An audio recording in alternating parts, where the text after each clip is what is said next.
بسم اللہ الرحمن الرحیم۔ ہم رسول اللہ صلی اللہ تعالیٰ علیہ وآلہ وسلم کے جنت رسول اللہ صلی اللہ تعالیٰ علیہ وآلہ وسلم کی حضرت سیدنا ربیہ بن کعب سلمہ رضی اللہ تعالیٰ عنہ سرکار مدینہ صلی اللہ تعالیٰ علیہ وآلہ وسلم کے صحابی تھے۔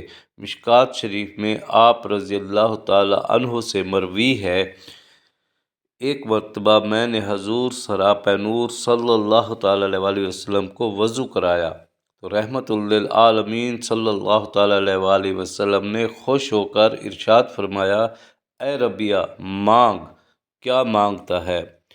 سبحان اللہ، حضرت سیدنا ربیہ رضی اللہ تعالیٰ عنہ نے کیا ہی خوب مانگا۔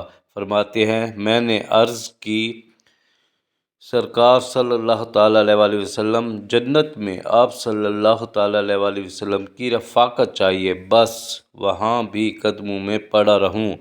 دریائے رحمت مزید جوش میں آیا۔ آپ صلی اللہ تعالیٰ علیہ وآلہ وسلم نے فرمایا، کچھ اور مانگنا ہے؟ میں نے عرض کی، بس یہی، یعنی یا رسول اللہ صلی اللہ تعالیٰ علیہ وآلہ وسلم، جنت فردوس میں آپ صلی اللہ تعالیٰ علیہ وآلہ وسلم کا پڑوس مانگنے کے بعد اب دنیا اور عقبہ کی کون سی نعمت باقی رہ جاتی ہے؟ سبحان اللہ۔